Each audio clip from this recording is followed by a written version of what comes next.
Hey, and welcome to the EverSpark interactive video blog. Hello, Jason. How are you? Very well, thank you. How are you? Notice anything different about me today? I noticed that you're carrying flowers. That's right. What's that all about? Well, I've decided that I am going to leave the world of SEO Really?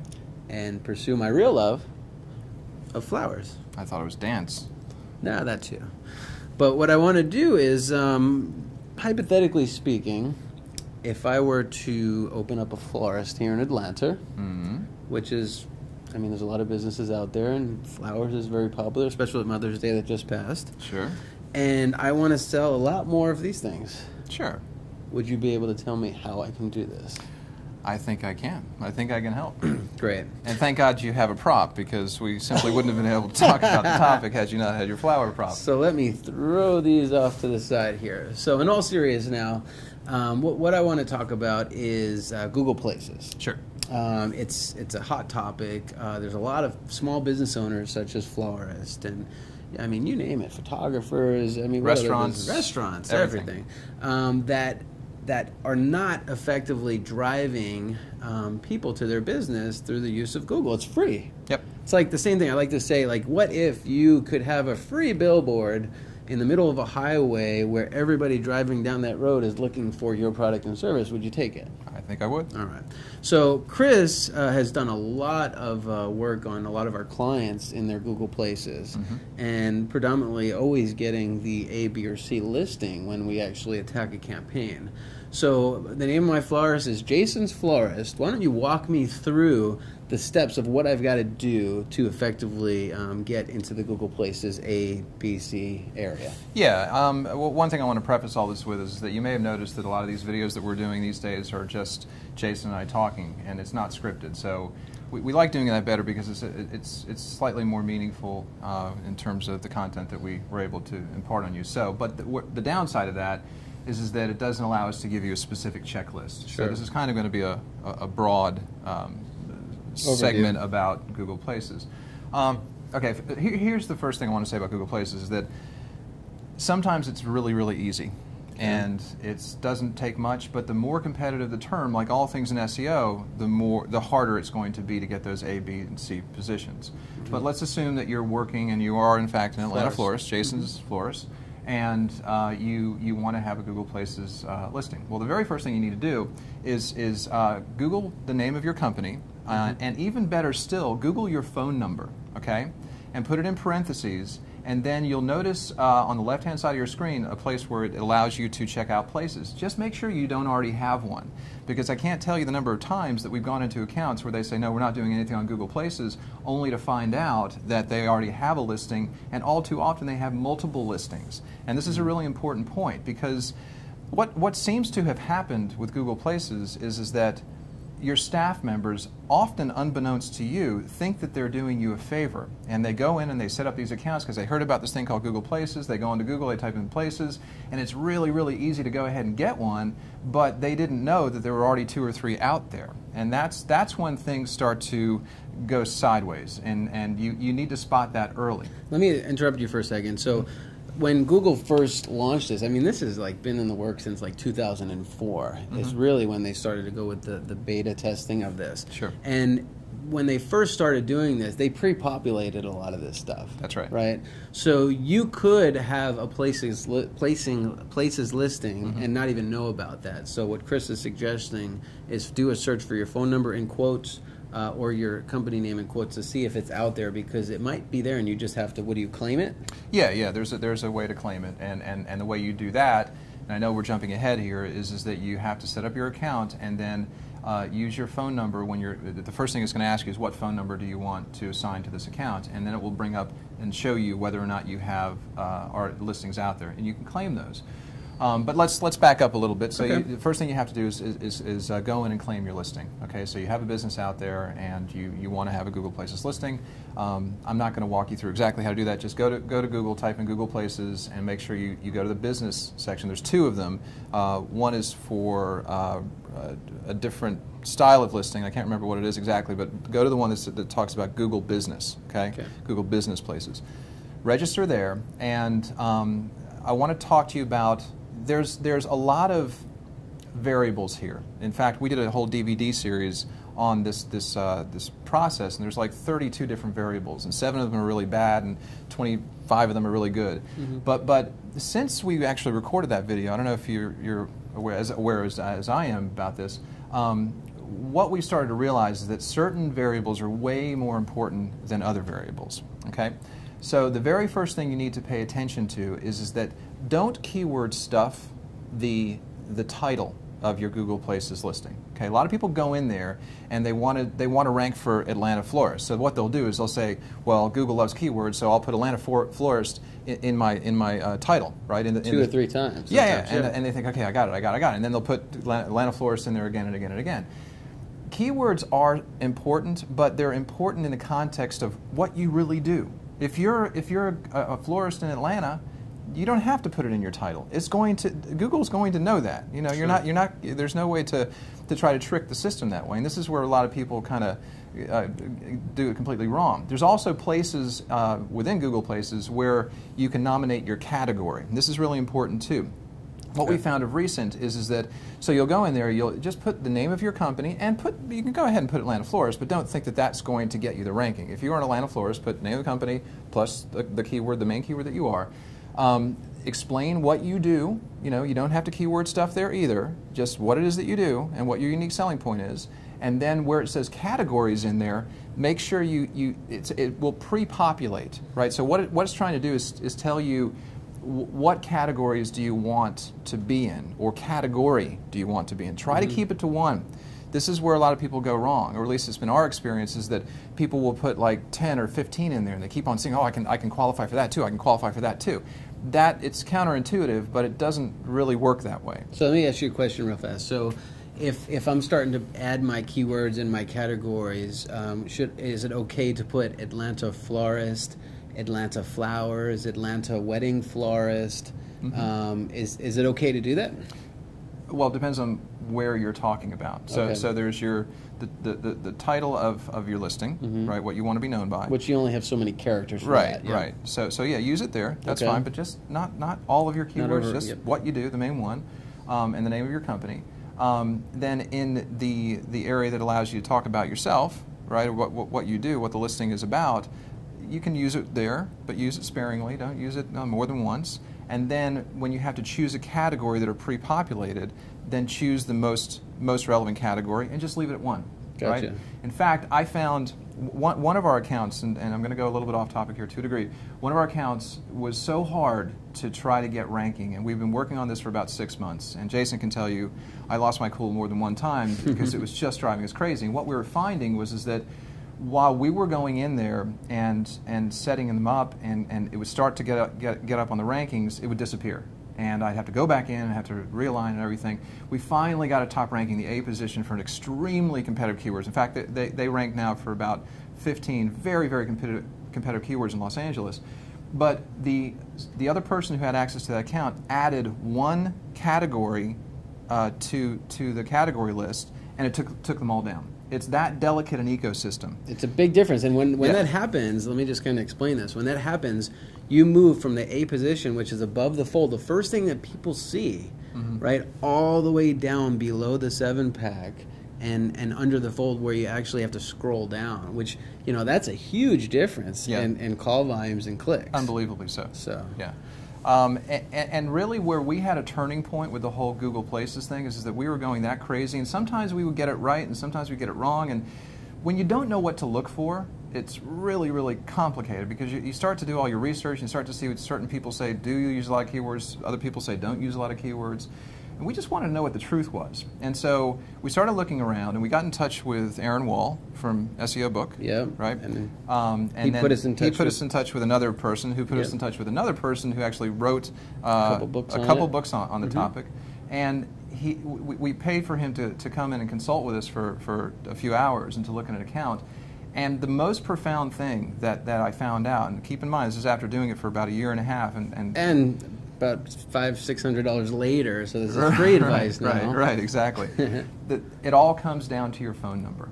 That's what all of this is about, okay? Do not use the same phone number for multiple listings. And I can't tell you the number of companies are getting that wrong, okay?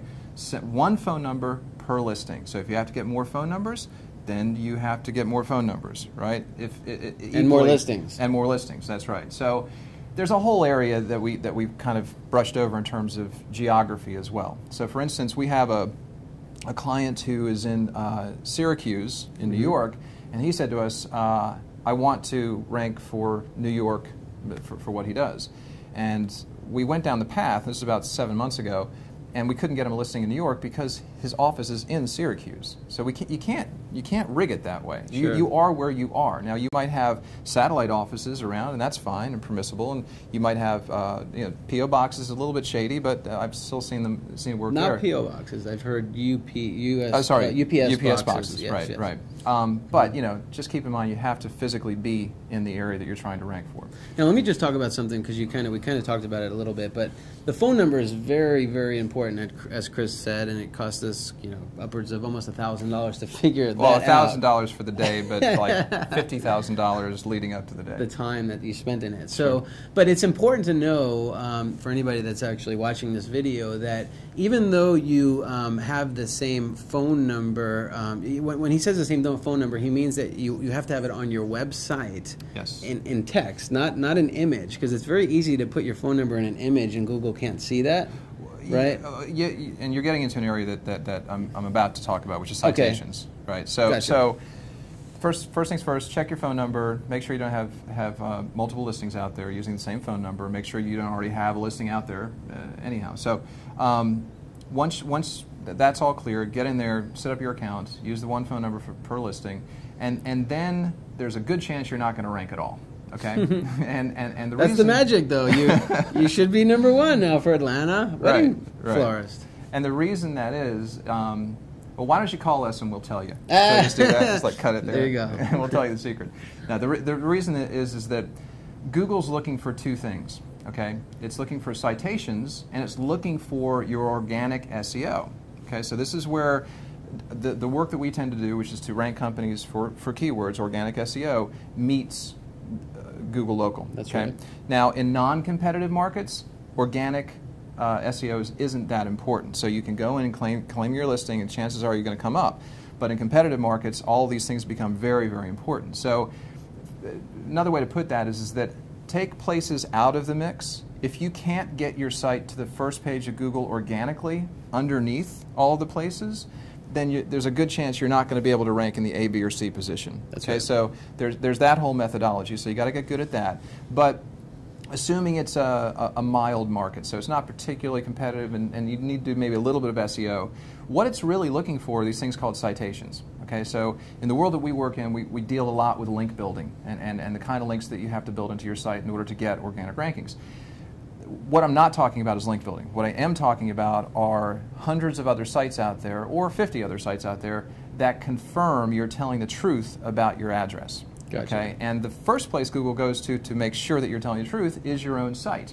And often people will put in, and this sounds odd, but it does happen a lot, they'll put in a different phone number, or they might have a 1-800 number, and it's Jason saying that's an image, it's not text that Google can see on their site, or it'll be a different phone number altogether. So if those two worlds aren't matching up, it's just not going to work. Equally, your address has to match up. So you want uniformity, right? So there's a way to go out there and get a multitude of these citations, and the best two ways that we know of, and we do it all the time, if you go to whitespark.ca, it's yes. a Canadian site. Mm-hmm. This came on the scene about 4 months ago, I think, but it had been in the workings for a long time.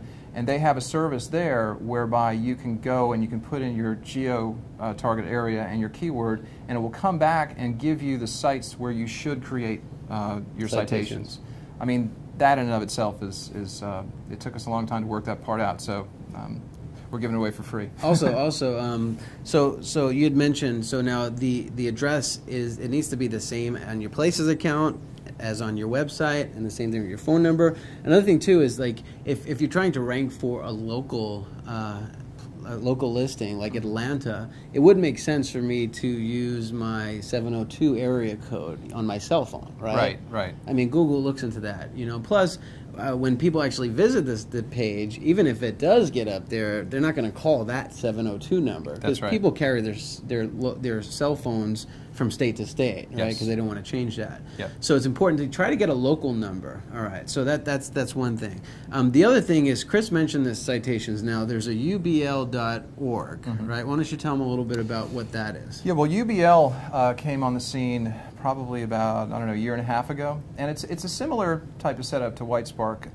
WhiteSpark is, I think is doing it in a less commercial capacity, whereas UBL is trying to establish a similar system, but it's very advanced, and they've been doing it for a long time, and it gets you directory listings all around. So they have like Yahoo in there, they have DMOZ in there, I believe. So I don't think Yahoo is in there. I think Yahoo is in there. You have to pay $2.99 just for the Yahoo listing. I Maybe mean, I'm wrong. it might be, but I don't think so. Okay, but anyway, it gets it's some of the bigger directories, whereas Super pages, right? That kind of stuff. Right, InfoSeek, yeah. Right. Whereas WhiteSpark is more about locality. Right, so there's certain directories that you should be in your local region, whereas UBL is more big, national, broad-based. So those two together, again, think of this sequentially. Now you can go in there and you can set up your Google Places account, and you can not show up at all until you click on the Places button, and then you're on page 3 and you're pulling your hair out and do what we did for a year and a half and try to work it out. Or you can do it sequentially. And what I recommend there is that, you know, go ahead and set it up, but be mindful of everything we talked about before, and then simultaneously be building these citations. And what you're going to find is that you'll quickly realize whether or not your market is competitive or if it isn't. I can tell you right now, Atlanta florist is competitive. So I don't think you get very far down the path of setting it up the right way and just doing citations. You're going to want to come underneath that with solid SEO work as well. So let's kind of talk about that now. So I did everything that you said. I went out, let's recap here. I went out, set up my location, I made sure that I used a local phone number, I made sure that the same number is on my website as it is on my Places account, the same exact address, which is a local address, right? And this is important because if you want to rank for Atlanta, you have to have an address that's somewhere in central Atlanta. You can't be all the way out, 45 miles outside of Atlanta and try to rank there. So that's one thing that I don't know if we got into that yet. So now I've done everything. I've got my local address, and I go to Google and I type in Atlanta wedding florist or Atlanta florist, just florist. And I don't see myself. But I've done everything you said. I went and I did the UBL. It's $350 to submit on UBL. It's not cheap. That's an investment. What do I need to do? I mean, what's happening? I thought you told me that I'm ranking #1 and I got to sell my flowers here. What do I got to do? Well, have you done the citations? Well, I only did the ones that you told me, the ubl.org. So and you're not ranking? Not ranking. That means it's a very competitive market.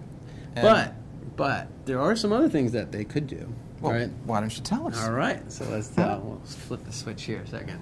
So there's other things that really carry trust with Google, right? So a lot of people, the Better Business Bureau has a bad stigma, right? They get this impression that they give people bad reviews, and if you want those reviews to be removed, oh yeah, become a Better Business Bureau member, right? And that's my opinion, But the Better Business Bureau is a trustworthy link, right? Sure. And you could include your address. Sure. So when Google goes out and it starts spidering things and it says, boop, here's my address, and it verifies it, now you have a trustworthy link that's verifying it, right? So the Better Business Bureau, if you don't have an account, become a member there. It's not that expensive. Chamber of Commerce, find the Chamber of Commerce in your area and become a member of the Chamber of Commerce. That's a good thing. I mean, you can network with people. If there's any associations, marketing associations that are, or maybe the bar, maybe the state bar, if you're an attorney, get a listing on their website. Local radio stations, if you can somehow finagle that. Go out and build business profiles on CNN and Pandora and all these big sites and put your address in there, right? These are all big sites that you can get these citations. So now once you have these citations, now there's also some other things that could be negatively affecting you. So let's just say, for example, you had an old address. So now you've got a conflicting message here. So let's just say I've got an old address that's on some radio station website or something, and it's conflicting. Yep. And now I actually have to contact these radio station places when you do the search in quotes, and you do it for your phone number or your address, and you find these old listings that Google could be looking at. Yep. You got to go out and contact them and have them change that, right? Yeah. Yeah, it's not an easy task. No, it's not, and we've had to do that quite a lot. And I don't want this to sound the wrong way, but sometimes if you have an old address out there in a directory that's been out there for 3 or 4 years and happens all the time because you've changed your address, you have to get in contact with those people, and a lot of the times they're not going to get back in contact with you, and it'll drive you a little bit crazy. And what we started to do was we started to send emails to those people saying, "Attention, legal department." Legal ads. Legal ads, right? So we had their contact address, and we get responses immediately, and those would be taken down instantaneously. That's right. It's amazing what the word legal will do. And it's not that we were getting litigious, but it's sometimes you got to go that route, right? Yeah. And so once you clean all that out, you're looking to get a clean shot at this thing, right? And once you cleaned all that out, do what Jason's talking about, because you're trying to see how much pressure that you need to apply. Now, is the Better Business Bureau enough? Might be. Is Chamber of Commerce enough? Might be. Is the citations from local business directories enough? Is citations from larger business directories enough? And if it's still not, then you got to get serious about SEO. I mean, that's where we come in. The stuff that we've talked about so far really has nothing to do with SEO. It's just kind of trying to frame it a little bit. But trying to explain SEO is kind of it does. Take much longer than today. It's going to get you so far, but then what happens is Google starts to mix in your organic result, your search results, with the they call it a blended pack, right? So it's where they start to mix in the places with the organic. So if you're sitting in a #1 position on Google because you have a very strong SEO presence and a lot of links. Yep. Then that's a good thing. So all you got to do is set up your places, and there's a very good chance that you'll slide into the A position without having to do a lot of work. That's right. But on the flip side of that, if you have no SEO presence and you start to build your places account, you've got to start to do some SEO. Yeah. And that's kind of where we can come in. So we can certainly help you out with that. If you're a business, a small business, a florist, a restaurant, give us a call. There's a number here below us, and we'd be happy to help you out and get you situated, because being on top of Google is very powerful. Absolutely. And one last thing I'll mention is that people, I've seen a lot of comments about reviews. Reviews are great things. Reviews are more about confirming that you're a reputable company than it has to do with your ranking on Google Places. Now, that said, Google is a living, breathing algorithm, right? So it's changing all the time, and our job is to keep on top of it. To date, we haven't seen much proof that the reviews weigh into it, but it's always better to get more reviews than less reviews. And there is, in fact, a program that Google's in beta with right now that makes it a lot easier to get those reviews. And the package that gets sent out is called the Google Places Catalog. The Google Places Catalog. Yep. We did a video about that. You'll find it on our blog. We'll put a link to it within this post so you can actually see that. Yes. Yeah, right. But I mean, if there's anything we're happy to be able to do, is that you don't have to go down the same path we went down. We've been there, we've done it, and we spent a long time trying to work this stuff out. And hopefully, our experience becomes your benefit. And I got to say, this was probably one of the longest video blog posts that we've done, but it's so hard to communicate just the power of Google Places in a matter of 5 minutes. That's right. So we hope you thoroughly enjoyed this video. If you do have any questions at all for us, you can always call the number below. You can email me, jason@eversparkinteractive.com. Or chris@eversparkinteractive.com. And we will be in touch with the video blog. Thank you very much for watching, and have a great day. Thanks.